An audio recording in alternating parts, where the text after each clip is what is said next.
Nick Compton had a mixed day, guiding Somerset to an important LV County Championship 4-wicket win over Derbyshire before finding out that he'd been left out of the England side for their game with Essex next week.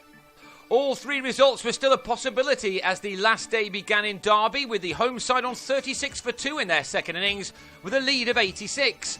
Crucially, Alfonso Thomas removed Shivnarine Chanderpaul in the day's third over as the batsman helped this delivery into the hands of James Hildreth. Somerset sensed that they had a chance in the next over when Craig Macheda found the edge of Billy Godalmann's bat. Even more so next ball as Ben Slater was beaten by a peach from Macheda to leave the home side in the worrying position of 44 for 5 with a lead of only 94. The 21-year-old Macheda is having a terrific season, most notably in the YB40, and he was within a whisker of claiming a first-class hat-trick.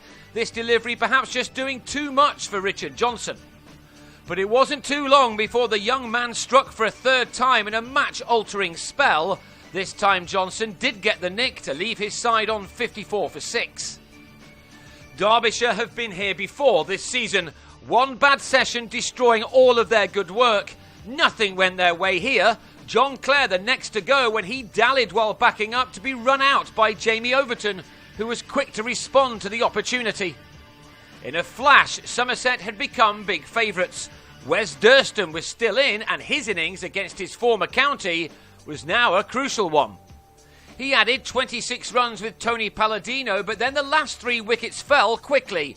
Marcus Trescothick took a sharp catch off Steve Kirby to remove Palladino.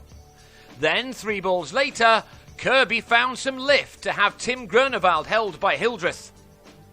And having watched 6 wickets fall from the non-striker's end, Durston lost his leg stump to Overton. In 18 overs, Derbyshire had lost their last 8 wickets for 56 runs to be dismissed for just 94, and that left Somerset a target of 145 to record their much-needed first win of the 4-day campaign. And Compton got them off to an ideal start by pulling Mark Footitt for a 6. Before he headed to the lunch break by timing a push off the same bowler so well that it too went to the boundary. So the first part of Somerset's job had been accomplished, although after the interval it was still clear that this pitch offered the seamer plenty. The visitors have had their own batting problems this summer, of course, but on this occasion their openers, Trescothick and Compton, gave them an ideal start to chasing such a small target. Importantly, both played positively, and before too long they'd knocked off 60 of the runs, taking the target down to just 85 with all of their wickets still intact. That was until Trescothick on 21 got a leading edge, not for the first time this season, to be caught by Wayne Madsen. The bowler, John Clare, didn't please Trescothick any with his pumped-up celebration. In spite of that loss, there still seemed to be only one winner, with Compton batting in a delightful manner. He was being watched by Chief Selector Jeff Miller, who later announced that Joe Root, rather than Compton, should be the man to open with Alistair Cook in Chelmsford next week. Yet Compton was the only man to really cope with the conditions on the last day of this thrilling encounter.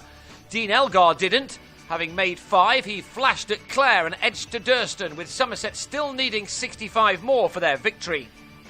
If Compton's days with England are over for now, he has another chance to make a point for his county against the Australians in Taunton this week instead, then that will be Somerset's gain on this form.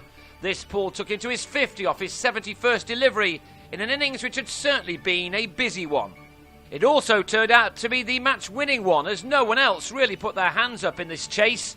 Hildreth left a dead straight ball from Clare, hit him on the pads, while Craig Keyswetter edged his second ball behind after hitting the first one for 4 to give Clare his 4th success.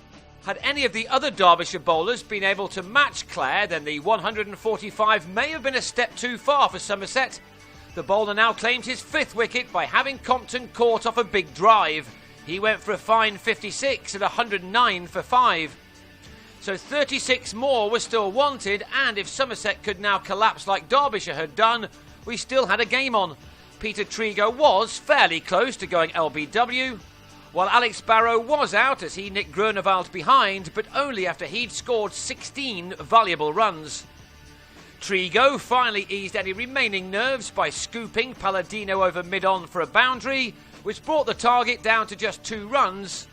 And it was perhaps fitting that it was left to Macheda, whose earlier spell had been absolutely crucial, to hit the winning run. At last, after 9 attempts, Somerset had got the victory they'd been looking for. It was close, but they'd done it, all in spite of Clare's return of 5 for 29. Somerset took 20 points from this game, and that was enough to move them not only out of the relegation places, but also above Surrey, as the champions Warwickshire now slip into the bottom 2. Derbyshire had again slipped up with one bad hour or two, and that's why they are stuck at the bottom of the table, now 26 points away from safety after they collected 5 points from this game.